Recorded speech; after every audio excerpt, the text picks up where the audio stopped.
2, check. Check, 1, 2, check.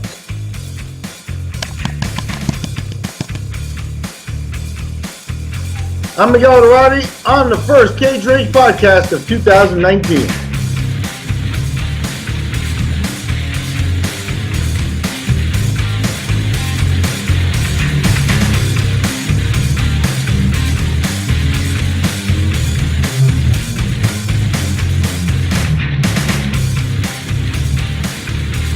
Hey, this is Chadillac. Welcome back to the Cage Rage podcast.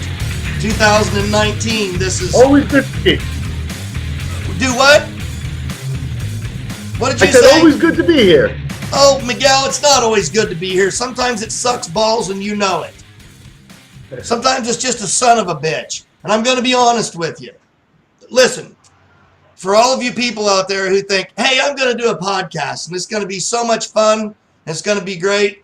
If you're just going to do an audio podcast, man, go for it. And then do your little thing, hold your phone out and talk to people and do your Facebook Live and you'll love it. It'll be a great time. You're going to have a blast.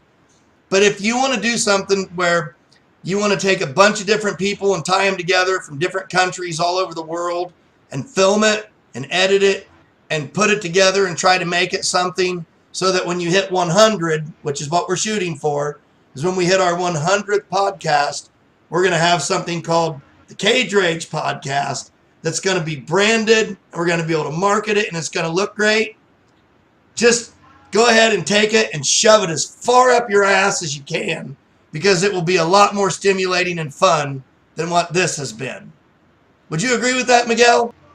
Yeah, I've had fun. I know that. I know you have some stress that's going on and stuff outside. But, in the podcast world, we're paying our dues. That's how I look at it. Agreed. Yeah. Hey, what? We're on, I think this is 48 maybe.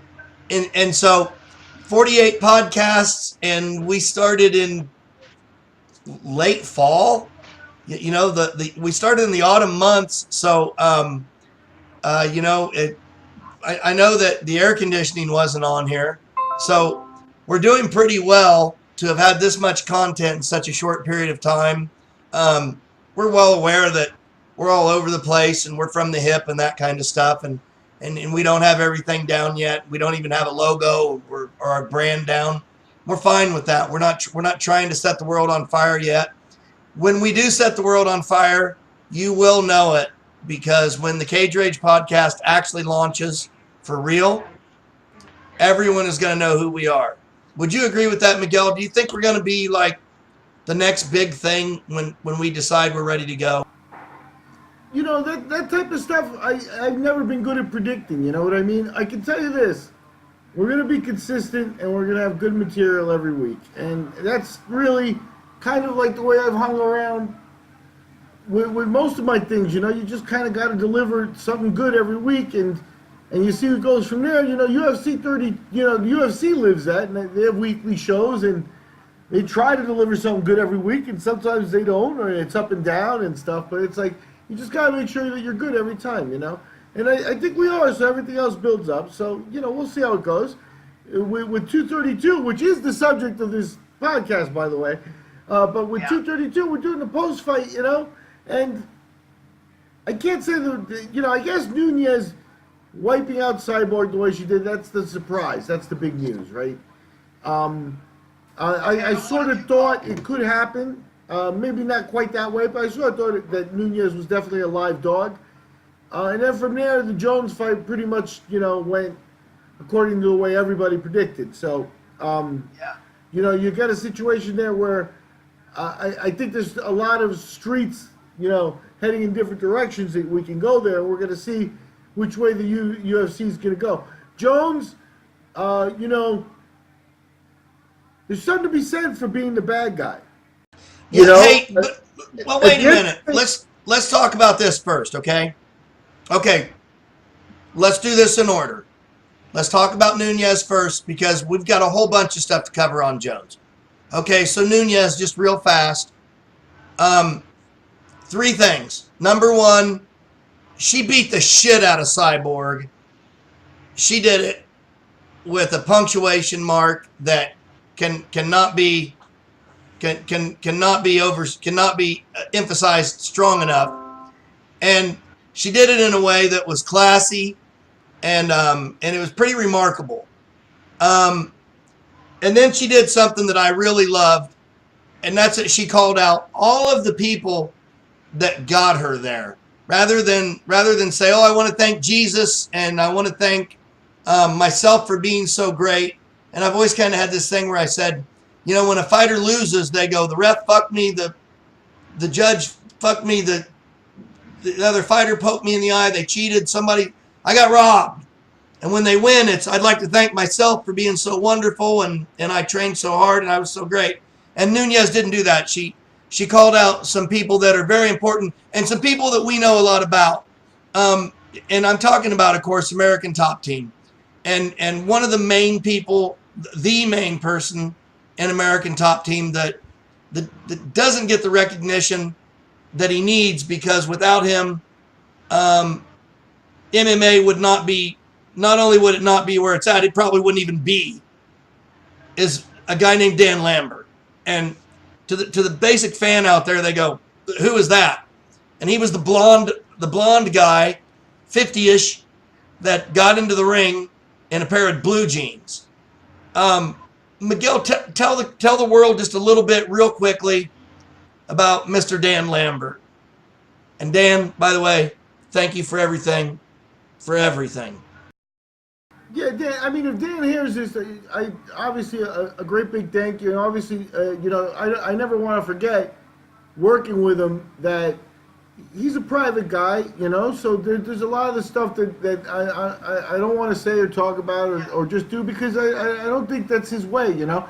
I saw recently old episodes of the Tough TV show, and I saw Dan on there, and I thought that was different for him, you know. And I almost felt I should call him and say, "Hey, you know, have a conversation with him just for the fight," but it wasn't the right, you know, time. I've talked to him here and there. People have asked me to reach out to him. Put it this way: if you're listening to these podcasts, there have been conversations that we've had about boxing and that we've had about the UFC, where I've referenced in my head Dan Lambert.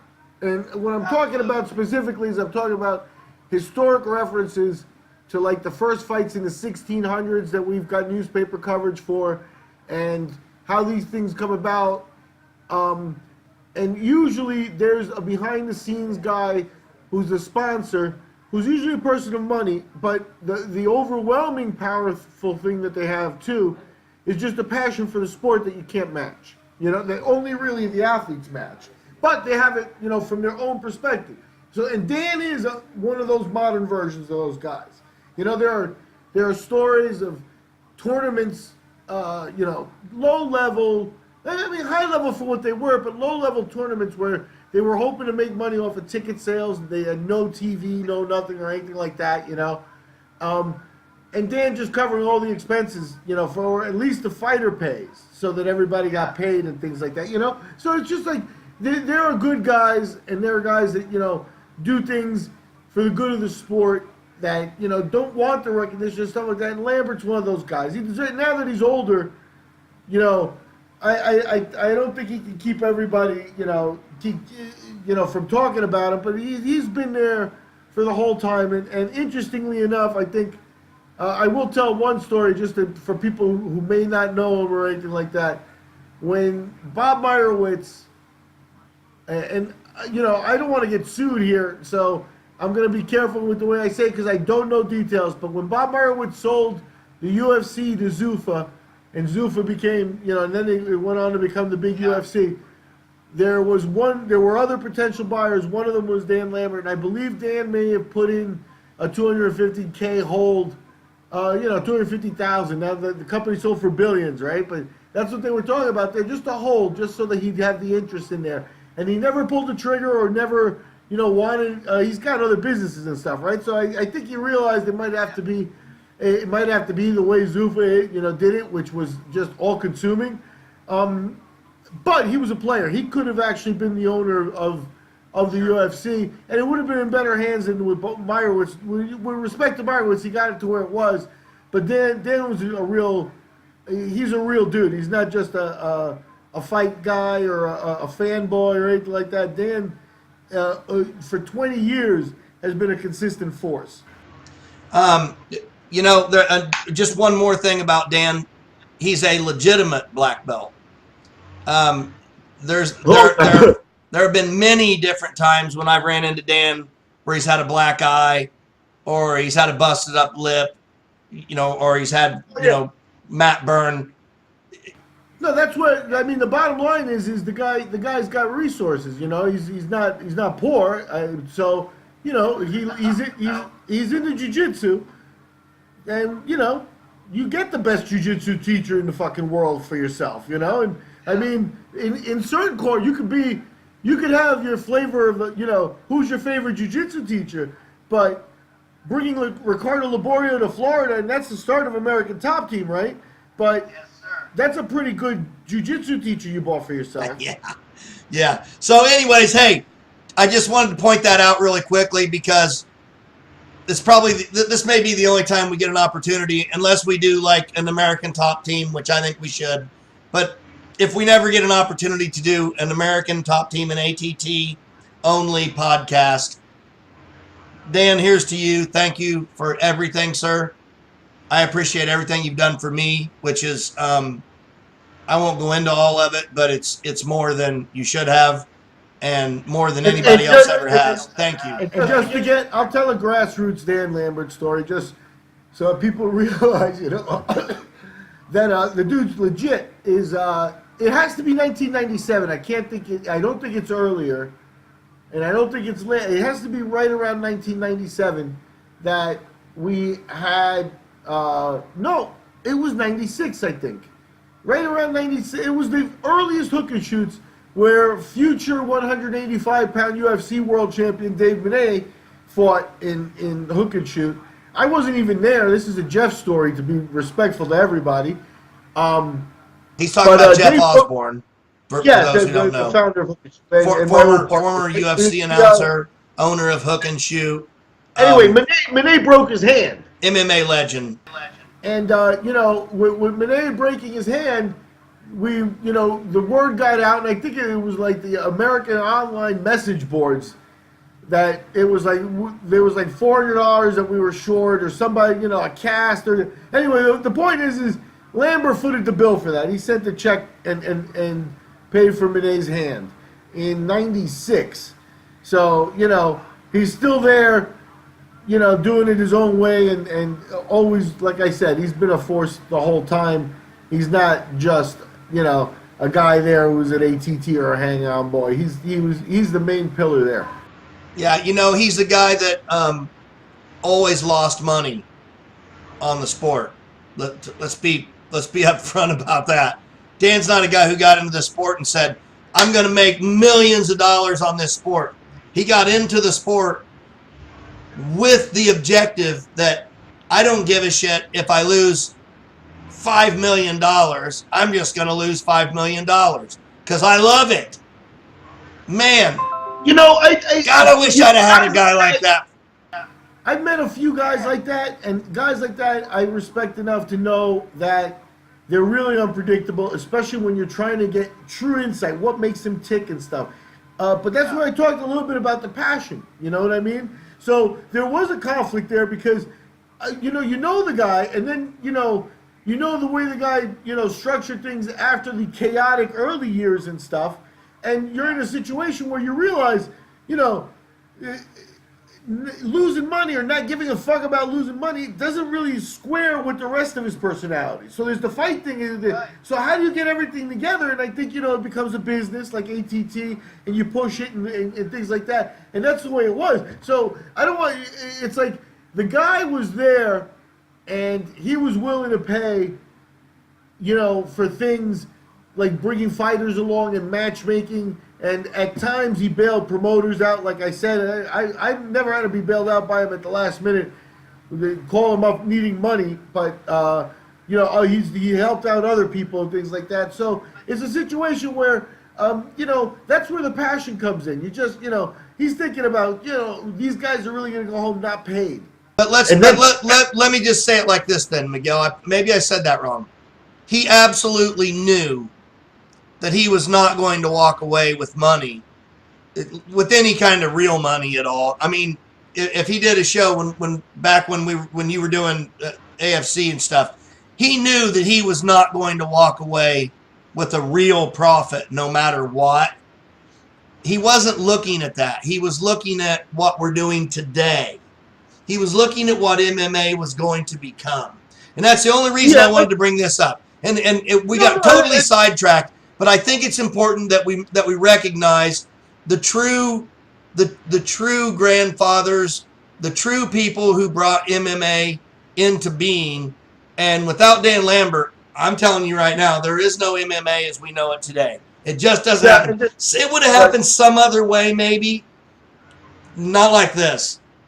No way. I mean, Dan is, like I said, he's a pillar, and it is nice to see him accepting some recognition, like being on the TV show, and getting into the ring and stuff like that. It's good to see him take a place and take a little bit of a bow, and hats off to him, and everything you said is true. So I don't want to embarrass him. I don't want to embarrass him because he would be, like Miguel's saying, he's so humble that this would be kind of, he would feel overrated about all this, but it's all true. But anyways, back to the story. Okay, so let's talk about the first big fight that happened that everybody was shocked that I wasn't shocked at all, but everybody else seemed to be really shocked about this, which was Ryan Hall and BJ Penn. Ryan Hall did what Ryan Hall does. I mean, that's the only thing he does. And he went out there, rolled in, grabbed his foot, and it showed. Okay, so here's the only thing I want to say about this, and we can let it go. BJ needs to hang it up because BJ rolled the wrong way in a heel hook. And that's it. I'm sorry. I love BJ. Baby J, I've been a Baby J fan from day one. I loved him. We should do a show about him one day and just worship the ground he walks on and all that. But he rolled the wrong way in the heel hook, right? I mean, what can you say about that? I get it. He's trying to roll two different directions, and I understand that he's in movement, and when you're going motion, that there's a lot of different plays that happen there. But nonetheless, he rolled the wrong way, and Ryan beat him. So that's the end of that. Do you have anything to add to that? Yeah, BJ's been around for a long time. He should have hung it up. He shouldn't have done this fight. The fighters are the last people you should ask for that. BJ, hopefully when they're doing like the next UFC and people are invited into town and stuff, you can get online at the buffet behind Chuck Liddell and other guys who shouldn't fight anymore and just accept life. Yeah. Okay, so moving on to Nunes then. So we go to Nunes. She goes out there. Cyborg comes across like she's supposed to. She unleashes a flurry. Nunes unleashes her flurry right in front of her, except Nunes does the one thing that we knew that she could do that Cyborg doesn't do. She cut an angle, and when she did, she cut an angle, came over the top. She's got a lot of reach. She already had reach on Cyborg, and she throws long. And she stung her. The thing about it is this, the sport evolves, right? And you have Cyborg who can dominate with physicality from the beginning of her career till now. And now all of a sudden you start to equal out other things. And now it does come down to technique. And the bottom line is that Nunes threw the more efficient punches. She was there first. The punches landed first. You saw Cyborg's punch come in second with all the wind knocked out of it, with her face reacting and the whole thing. So, and that comes from practice and technique and coaching and a game plan. And what tells me is, I expected a longer fight. I expected her to get for that. But I think what happens here is I think they said, they told Amanda, when the fire starts to fly, when the leather starts to fly, stay in the pocket. Just stay in there and fucking fling, and you'll win. And that's what happened. I think that was part of the game plan. Is not if it comes out right, and I'm hitting her first. If I tag, oh boom, oh look at that, I got her first. Now it's game on. It's that instinct of let's move it into I'm taking her out. And I like that. I thought that Amanda was capable of that. I talked about it in one of the podcasts beforehand. Just that. She's a cerebral fighter in that they're going to have a game plan for this fight. They're going to know what they want. And here, it looks to me like they realized that they had a shot going in that they were going to be able to land first and land strong.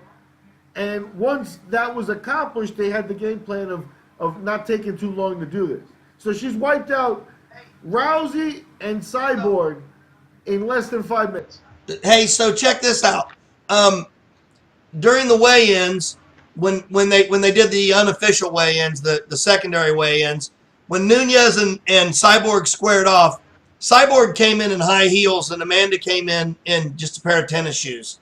So Cyborg looked massive, and she had some like a long black weird dress on, and so you couldn't really make out her physique and things. And Amanda was just kind of puffy and sort of that sports gear she wears, when they stepped in the ring and actually stood face to face, that was the first time I actually realized what you were saying about their size being really much more the same than what I had thought it was, because you had commented that they're much closer in size than what people think they are. Yeah, I thought that Nunes was has some, the reach is there. She's long. She's got the athlete body. You know what I mean? Like little squat guys, it's just a different thing. So I thought that part of the matchup was all right. Yeah, I thought she'd be okay there. Where it might have made a difference was in strength and stuff like that. But how much stronger do you have to be? If you both have knockout power, what's the difference? You know what I mean? Yeah, whose chin is stronger, I guess, right? Okay, yeah, so and that's where the cutting for Cyborg, and then the whole psychological, get to 140 pounds. Why another weight cut? Why? But all that I don't know. But Cyborg always carried more into the ring than just let me at her. You know what I mean? And Amanda really just had that. Amanda really had very little to lose. If it had gone the other way exactly now. A minute 54, Cyborg by destruction. She goes back and she's 135 pound champion. Yeah, her paydays are affected. Yeah. But reputation wise, not so much. So, she had nothing to lose, and I think we saw that coming. And I feel bad for Cyborg. And you mentioned classy in the post fight. Cyborg in defeat was a really classy woman. Most certainly. Cyborg, not only was she classy in defeat, she's always classy in victory as well. But, the fact that she went over to Amanda after they had to pick Cyborg up off the ground, and Cyborg went over and picked Amanda off the ground because she was laying on her back, just kind of looking up like in total amazement. I guess shocked or whatever. I don't know. The whole thing kind of touched me, seeing that, look, call me whatever you want. I don't care. I've been called every kind of malicious and sissy-ish kind of thing, and an effeminate man and whatever. I don't care. You can attack my masculinity. But the bottom line is that there's something about fighting that brings that sort of emotion, that raw emotion out in me, that allows me to feel a particular way that I can't necessarily feel any other way in life except in fighting. And when I see that, when I see two people, fighters, not men or women, fighters, go out there and put it on the line like that, and when it's over and it's done, and they're closer human beings than two human beings could ever be, other than maybe like lovers, there's just something about that that's just, I don't know, there's something fascinating and beautiful about it. And I was just absolutely touched by it. So when she called Dan Lambert in and Conan Silveira and you know, and I don't think she actually mentioned Laborio and Betampini and things like that, but you know, she talked about the whole ATT team and how of having a family around her and having that kind of that feel. I like all of that. So anyways, enough on that. She's the queen. I guess she's the GOAT, and I don't think there's any arguing that now. We'll see what happens next with her. Cyborg's on her last fight. Here, let me just be. I don't know who's arguing GOAT or what they're talking about, but I just want to be real clear. She does have the makings of the greatest woman fighter of all time, right? But I just want to be, you know, I don't want to see a list of like Jon Jones is better or she's better than Jon Jones. No, it's two separate lists. Just don't be an idiot. Yeah, I agree. Okay, so as far as Cyborg is concerned, she has one fight left on her contract with the UFC, and my understanding is that she's opting out and she's opting to stay a free agent, that she hasn't signed with them. Do you know anything about that, or have you heard anything yet? Or well, you know, no, I don't have any, you know, detailed inside information, but there are going to be open questions about it. And then, you know, when you consider women, their cycle as an athlete is also going to be more or less their childbearing years. So, you know, women are going to be faced with a very legitimate decision of whether they're going to bear a child or not in these years. Now, I bring it up because she stated that she wants to. So now this may be the right time. You know, it may be the right time to leave the sport for a couple of years, have the kid, and then, you know, see if somebody's there and you come back, you know. Hopefully she's putting some money away. You know, the thing is I don't see, you know, I think she's got to stay with the UFC. I don't see it being worth her time to, you know, fight for 30 or 40K one-offs and things like that. No, I think she needs a contract and stability and things like that. So I don't know if anyone else is going to offer that, but I think that the child, you know, I think that this will come up with more women in the future. Is, you know, how do you deal with a 27-year-old champion who's pregnant now or who wants to get pregnant? Yeah, I'm seeing here where it says Nunes earned 350. Don't have Cyborg right off, but if Nunes earned 350, you know Cyborg's somewhere right around that as well. One assumes, you know, without trying to dig too deeply into the fact. You give her $500,000. Give her just for the conversation. She got $500,000. So, you know, I mean, with sponsoring and everything, she did okay. And living in Brazil, she can kind of retire on that if she wants to, and live on that for quite a while and have a pretty decent life if she doesn't go crazy and you know, and she's made money before this, so let's see what happens with her. Okay, so enough on that. Okay, so let's get to the big thing. I don't know how to even approach this, Miguel. You know, Jones. Look, he had 3 dirty tests, picograms, with whatever. You can talk about it any way you want to. There's this thing called a half-life. Okay? The body does not make Durabolin. It doesn't make it, or what did he test for? Trinabolin. The mule piss. Huh? For the sake of a conversation, just call it mule piss. Sure. The human body does not make Dynabol. It doesn't make it, okay? Right now, as we're sitting here, and my body makes barely any testosterone anymore because I've done so much harm to my brain. But for the average man, by the time you hit 35, you're bombing, which is why you need testosterone replacement therapy in the first place.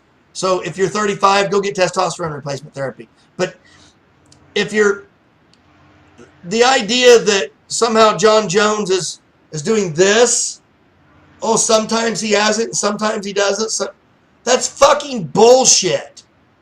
That is absolute nonsense. He refused to speak on the ESPN interview afterwards. He refused to speak to Chael Sonnen and would only speak to Ariel because Chael had brought up the idea that scientifically that sounds bogus to me. And so Jon Jones was like, I'm not going to address anyone who's spreading lies and deceit. Well, then maybe you shouldn't speak at all. I'm the first guy. I'm the first person to say professional athletes should be allowed to take whatever they can take. One of these days, we're going to get into a podcast about Cas9, CRISPR. I just got off the phone with Jamie Varner about doing stem cells for my son because my son has traumatic brain injury. Jamie Varner, former WEC champion, UFC fighter, now does a lot of promotions for stem cells in Colombia. Great guy. If you need to talk to somebody, talk to Jamie Varner. Call me. I'll give you his number. He's open for business. But listen, there are a lot of different things we can talk about that are going to help people perform better. Sooner or later, we're going to get to a place where they're going to say, okay, we're going to shorten this tendon, lengthen this muscle, do this, do that, make you punch harder, make you punch faster, whatever. Whatever it takes, you're a professional, allow them to do what they want. I don't give a shit. All I'm saying is, stop fucking lying about it. He did it.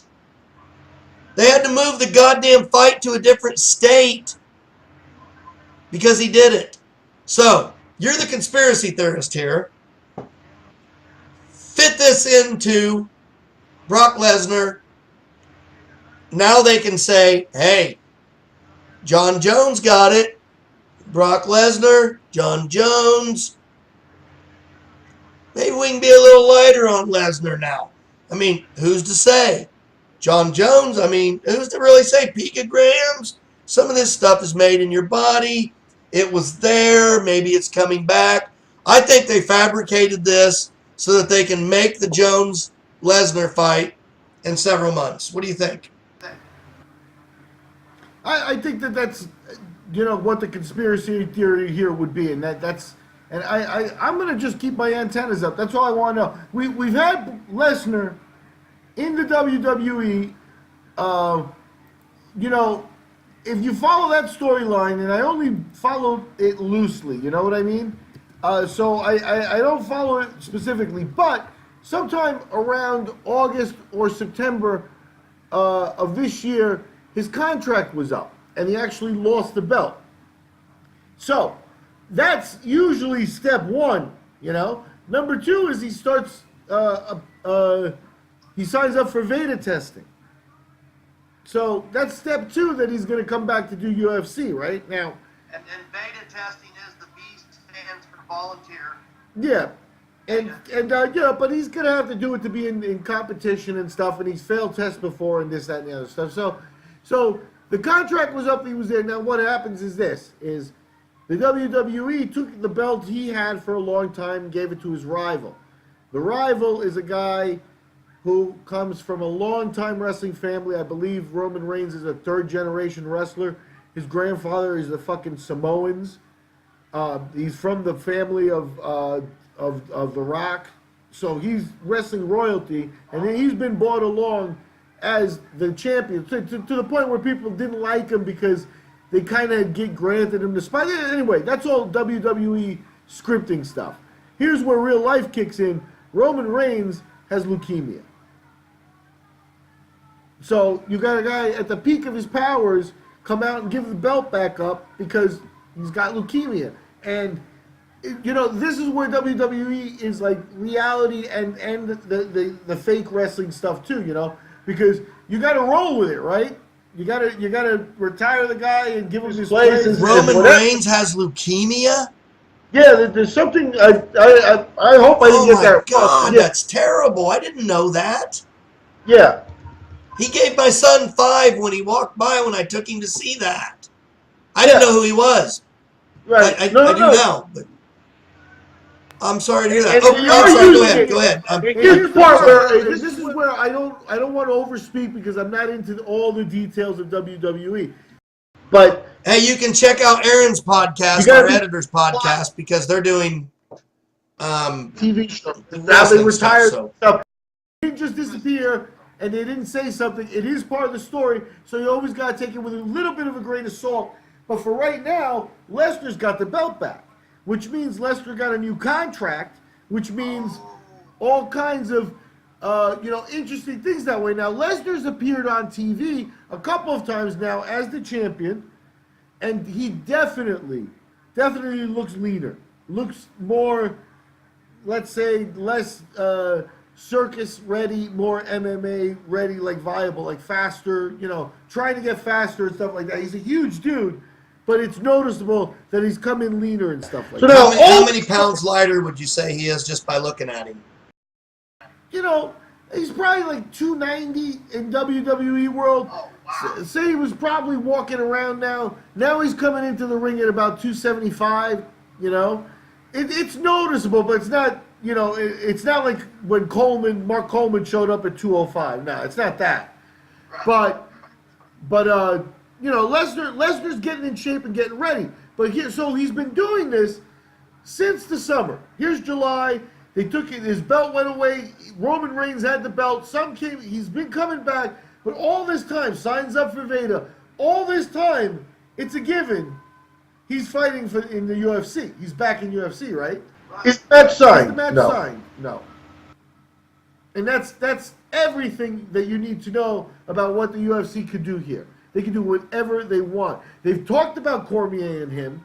He certainly wanted the belt, but if Jones hadn't fucked up the first time, it would be Jon Jones and Cormier, and Cormier be sitting on the side. It would be Jon Jones versus Lesnar, but Jones keeps fucking up, so you kind of had to move on.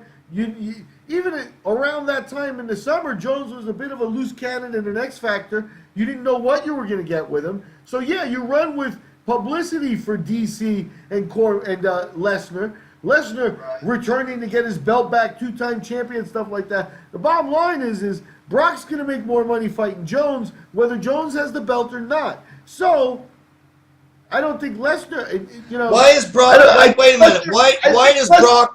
Why does Brock make more money fighting Jones than fighting DC though? Because I think the way it works is that it becomes a bigger fight. It becomes a fight that there's more publicity for. So at the end of the day, there'll be more pay-per-view sales. And he will get a percentage of the pay-per-view sales. So if it's just his fame heading into it, that's where the A side, B side, the guy gets what percentage of it and stuff. But the bottom line is the Pacquiao Mayweather effect. Here's what I mean. What is it that makes Lesnar and Jones so much more appealing to the fan base than DC and Lesnar? Because in my eyes, I'm not sure I see that.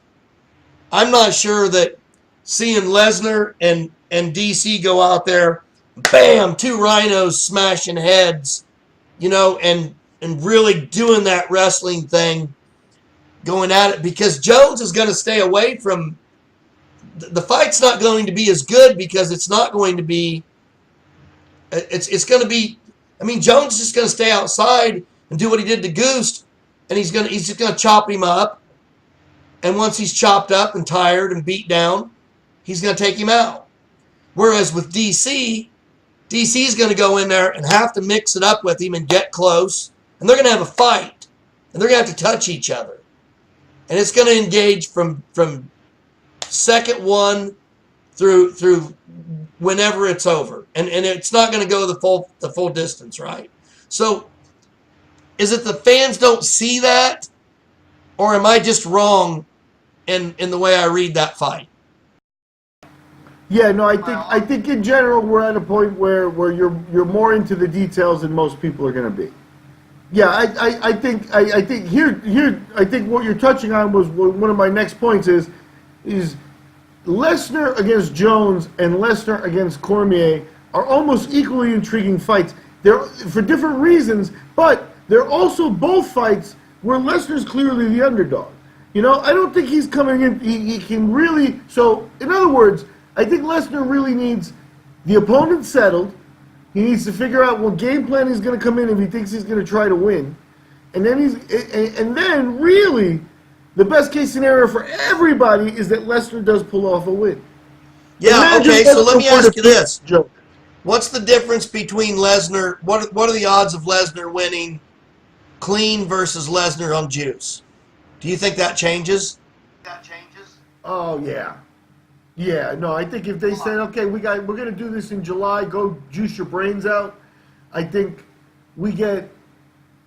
Jones will be, tough to beat himself, right? If he can do whatever he wants.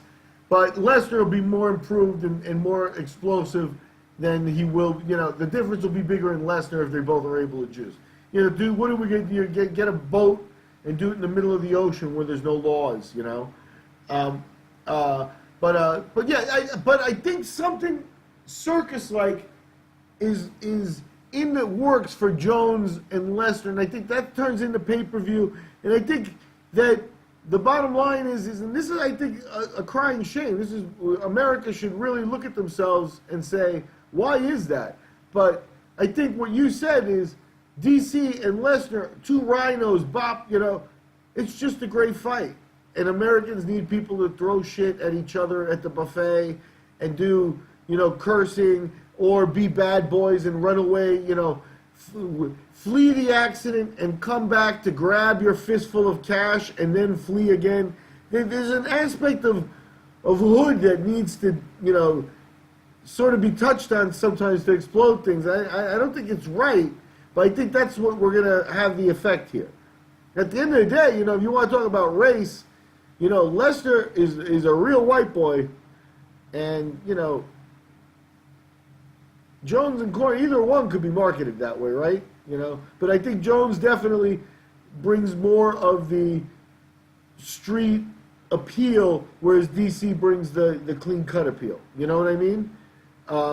Just from the Olympics and 70 clean drug tests and stuff like that. DC's not a threat. I mean, are you saying that Jones has a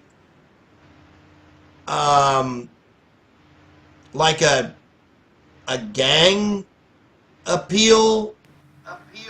No, I don't know how to quantify. I don't know how to quantify. I look at DC. I look at DC as an academic, college kid, Olympic coach, always in the system, always super ultra clean, always moving forward to be productive and be that great person. He would be a great role model, and I think he is. Jones as being an ultra elitist, entitled, snotty. A lot of that sounds like Mayweather, right? And then you got I don't know that much about Mayweather in that way. I don't know what Mayweather's back. No, I'm saying I don't know. Let me correct that.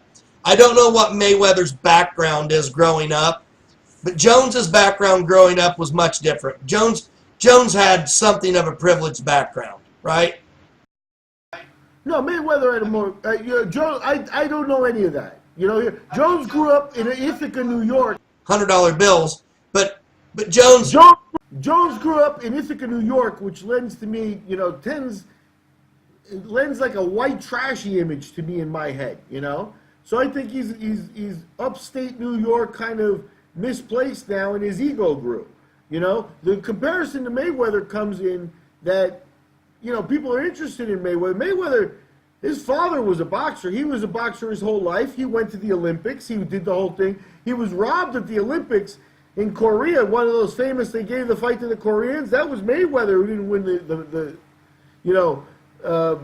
gold that way. But then, as his pro career was all managed through privilege. You know what I mean? Of where he'd be on the card and, simple things like the referee for his very first fight was the same as the referee for his very last fight. He was always fighting at home and privilege and things like that. But he still had a popularity because of that bad boy image, the burning $100 bills in strip joints and, that sort of stuff, and that's the Jones image. That's, I think, that it touches on. It's very superficial, but I think that definitely touches on. And I'm not saying it's a black or white thing, because I think Jones, and by consequence Mayweather, have a lot of white fans too that buy into the image and stuff like that. So I'm not sure it's completely racial, but there is some race attached to it a little bit. Whereas DC, and things are so confused now. We used to be able to say DC's more like a Cosby type of character, but now Cosby's ruined, So it's hard to say, but that clean, Okay, version okay, I didn't get what you were getting at. Okay, I see what you're saying now. Yeah, I was confused there. I didn't understand what you were getting at. Yeah, okay, so DC. Okay, yes, I get that. Well, anyways, so look, DC's not going to get the fight with Lesnar. That's pretty obvious, unless something happens. And so they're kind of talking about, okay, DC's he's got one left, right? He's got to fight somebody. Jones calls him out. Jones says he wants him at 205. Does DC do better at heavyweight? And why wouldn't Jones move up and fight him at heavyweight and get the 2 titles? That doesn't make sense not to. So why does Jones have that thing where he wants to hang on to it at 205? Let me give you my theory real quick. Jones is, okay, you know how Teddy Atlas was talking about Mike Tyson being 0-5 for his real record, right? On the Joe Rogan Experience, he said, in my opinion, Mike Tyson is 0-5. I've heard him. Because the only time he needed to get off the mat, he didn't. All 5 times. And Mike Tyson's the only person that ever beat Mike Tyson was Mike. Because Mike had a little man in his head. I know a guy who was like the best fighter maybe I've ever seen, definitely I've ever worked with. And I had him in the UFC 2 different times where Joe Silva called me and said, I'm ready for this guy. I'm not going to mention his name because I don't want to embarrass him. But if he were sitting here with me, he would say, yeah, I have that problem. And he could kick anybody's ass. And back then, he would have kicked anybody's ass in the UFC, including, let's say, Chris Lytle. Okay? So he was in that weight class, and he could have beaten Chris Lytle. That's no knock on Chris Lytle, but I know for a fact he could have beaten Chris Lytle. But you couldn't get him in the ring because in his head, he couldn't compete. Now, he would go out and do an exhibition all day long. In practice, with the doors closed, he could destroy anybody. But the moment it became a real fight in front of people, he was done. So here's what I saw in Jones's corner. He was, God damn it, I'm going to get it wrong. Jackson was pouring water over Jones's head, and he said the water, he said something meditative about the water breathing. Let the water slow you down and breathe. And he was doing this relaxation thing as he poured the water on him. And what he was really doing was he was calming Jones down because Jones was having an anxiety issue.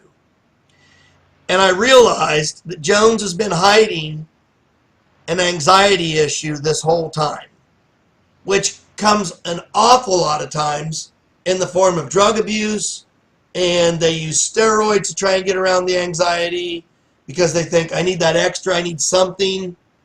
And so we saw a clean Jones, which he's not clean, but clean. But we saw Jones fight a guy that in many people's eyes beat him last time. And if Jones didn't believe that he could have really beaten Gustafsson after that first round, I think that he would have lost that fight. But he went out there, and after the first round, he felt like, okay, yeah, I'm faster, I'm better. This guy hasn't done anything new, and I'm better than him. Jones's problem is anxiety. And I think if DC or Lesnar or anyone else can play on that anxiety and force Jones to become anxious they can beat him the same way Conor McGregor pushes people's buttons. What do you think? What do you think? No, I think there's something to it. I think at this point, you know, Jones is a guy, and my question with Jones is, and this is where's this all going, right? Because if we get Jones Lesnar next, if we get DC Lesnar next, I think they should do DC and Miocic next. I think that's the right fight to do by Miocic too, who's sitting around.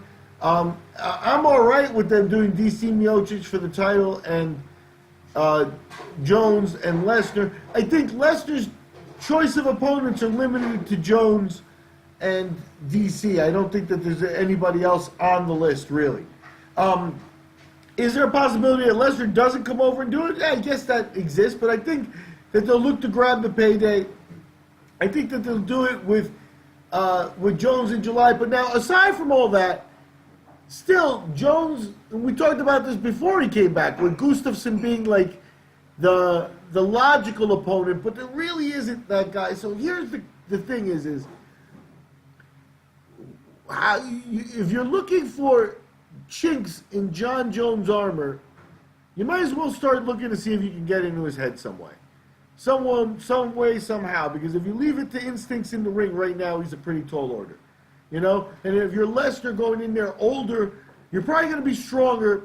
You know, that may be up in the air, and who knows, you know, in terms of applicable strength, you know, I'm sure he can lift more weights, but Jones is a pretty long, strong motherfucker, and at 230, he's going to be a house.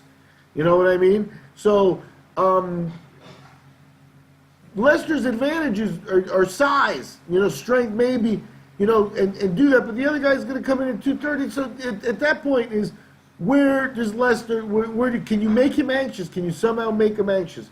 I can't wait to fight starts showing up. Lesnar, you know, Lesnar should show up at his gym a couple of times. You know, I've heard through the grapevine that Jones, you know, in the gym is a guy that likes his privacy, likes to, you know, have people who leave the room when they're training and that sort of stuff. And, you know, see what happens when an old-fashioned, you know, Lesnar shows up there, that sort of stuff. I don't know how you get into his ring, because the UFC is very controlled, too. They do their press conferences, and then he doesn't have to do or say anything that's not hyper-prepared, you know, like a statement, basically. Yeah, I agree. But, I mean, as soon as I saw, when Jones came out, I was like, wait a minute, something's different here. And it's not just ring rust. There's something really different about him. He doesn't have that fake shield that he usually has. There's something unusually. There's something penetrable about him that you usually don't see. And so that vulnerability to me was that his anxiety showed through. And when Jackson was dumping that water on his head, I was like, there it is. I mean, that's 100%. That is a meditation technique that you use to bring fighters down in the corner, to calm them down, and to get their heart rate down, to get them calm, but more than anything else, to calm their brain waves down so that you can make them listen, so that they don't sell themselves out. Just my thoughts on it. Yeah. So, yeah, there we are. He won anyway. So I mean, he's still a formidable opponent. But I think that's the big X factor is Lesnar right now. I give him about an 80% chance of doing a UFC fight. I think there's a window that he might not. That window may include the problem with Lesnar in WWE is that he's a part-time fighter in WWE, really making a full-time salary and an extreme salary, and he sells a lot of shirts and shit, you know? So he makes money. But there is that pay your dues, fight 250 times a year kind of thing that other wrestlers are doing, including Roman Reigns, that he doesn't have to do.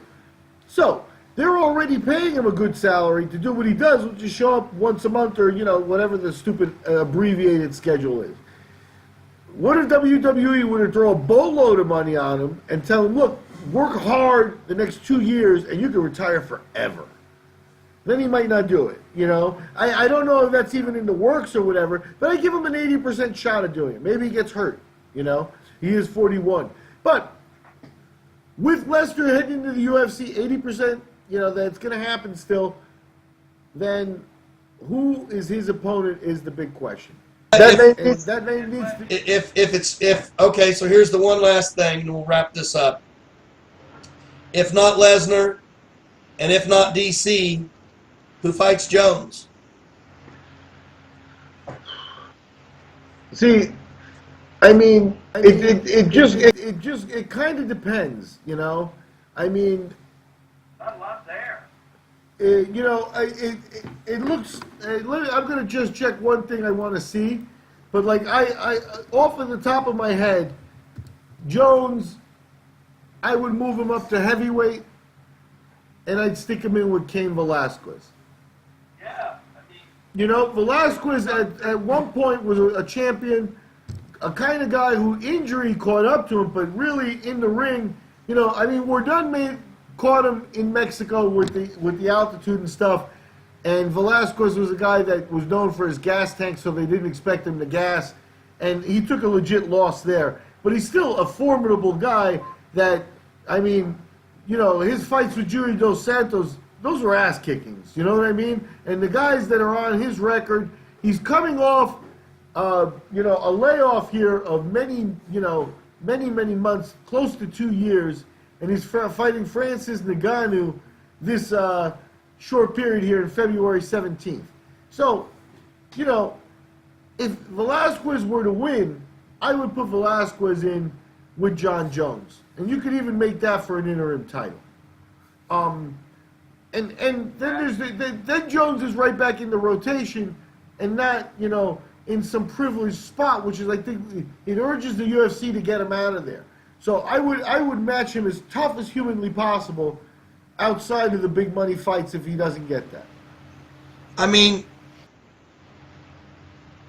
I just don't see any of these guys on the I'm looking at the rankings, and I'm not sure how current these really are, but obviously it's Jones, and then you got DC, Gustafsson, and then Anthony Smith, Blachowicz, and Oatsmeyer. And so none of those you're are looking draw. at 205. That's why you got to move Jones up. No, that's what I'm saying. None of those are a draw at light heavyweight. And so Jones, like, who can Jones fight at light heavyweight that's a draw? There isn't one. No, at light heavyweight he's toast. There's nothing he can do. He needs to move up. They might as well bring CM Punk in for him. It'd sell more tickets. You know, poor CM Punk. Eyeballs and assholes, man. That's what it's all about. But yeah, so McGregor versus Jones. There you go. Hell, they'll make money, but I think that's what happens coming off of 232s. We're still left with the question. We don't know. Now it's even more wide open. Who's going to fight Lesnar? Because they've been talking about DC, but they haven't pulled the trigger. They haven't signed the contract. They haven't come up with the date and told me it's March, UFC, whatever. None of that. So, who is Lesnar fighting? That's what we want to know next. Okay, so you think Miasek ought to be next for DC though, right? Yeah, I mean, DC. If DC wants to fight Lesnar, I would give DC that respect. I would give him the Lesnar match. It's the biggest payday, and let him do that fight. If Lesnar's okay with it, then you leave that, and then Jones, so be it. But the UFC's not likely to let Jones do so be it. You know, Jones fights Miocic. Like I said, I would sit Miocic. In that case, I kind of get Miocic. You know, you probably have to do Cain and Jones because of Cain's layoff and stuff. You don't want to rush him back into a title shot. And Jones, you don't want to just give a title shot first fight in the weight class. So, you know, I look at that fight as a tough fight. They're both from, you know, different coasts and stuff like that, so I don't think the camps or anything will be a problem. That's another consideration there, you know. Okay, so we kind of beat this one to death, and yeah, we're at an hour and a half on this podcast. Ran this one to death. Aaron, chop this up and make it into a couple different pieces. I don't know where else to go with this one. It just seems like this is really about it's really about a couple of different things. It's an ode to Dan Lambert. It's Amanda Nunes and the rest of the Nunes or Nunez. I don't know which way they pronounce it. Everybody does it differently. So it's Amanda Nunes and what she did to Cyborg, and then it's Jones, Lesnar, DC, and how all the hell that's going to work out, and who knows what's really going to go down there. We just don't know. And so those are the three kind of combinations here that we've talked about. So just to kind of wrap things up, DC, I hope DC fights Lesnar. I hope that's his last fight, and I hope he retires. I hope he beats Lesnar.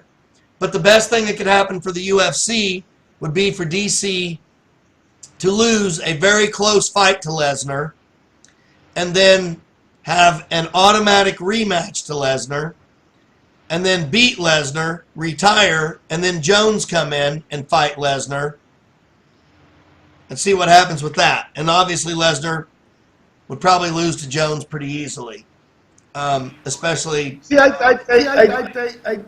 go back to, you know, if you're listening to the podcast, we'll go back to the tried and true theory, what's the best for the sport? I'll tell you what I think is best for the sport. I think if we're going to allow Lesnar to do what he does, so be it. It's preferably not win, because it sends a bad message, and we're going to get other assholes who think they can cross over and do that. So, to me, I think the best case scenario is DC fights Lesnar, retires, and then comes back out of retirement to fight Jones.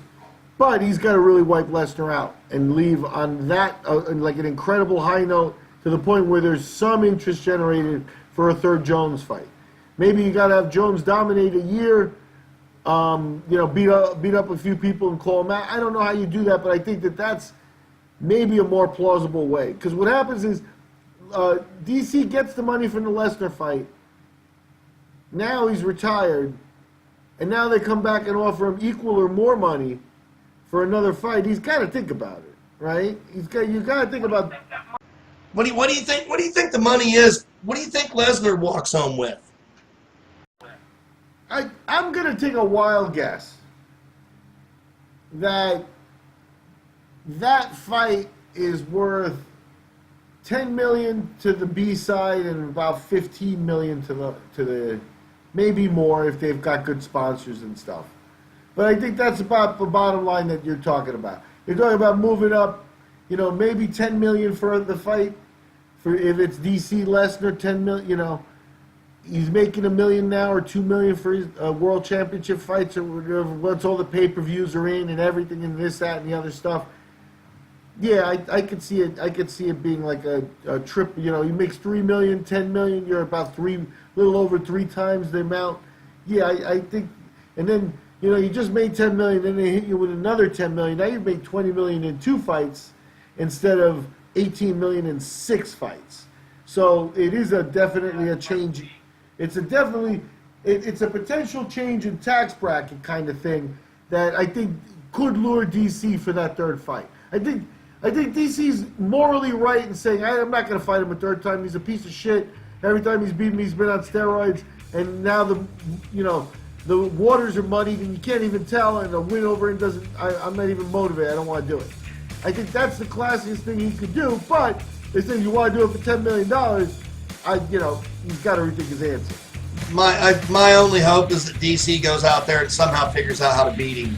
Which is, of course, get out there, get close, take him down, dominate him on the ground, somehow figure out how to make Jones suffer. No one's figured out how to do that yet. I don't know how that happens. Gustafsson came pretty close once. But, hey, anyways, let's wrap this one up.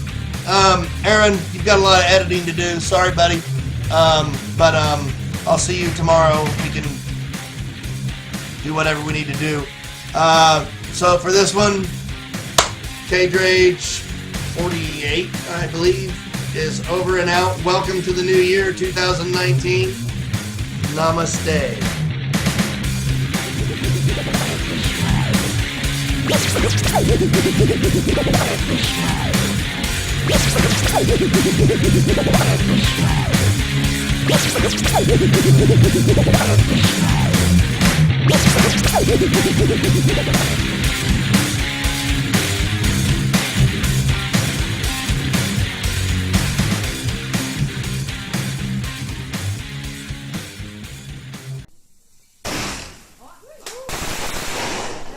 Things that bother you never bother me. I feel happy and fine. Ha ha! Living in the sunlight, loving in the moonlight, happy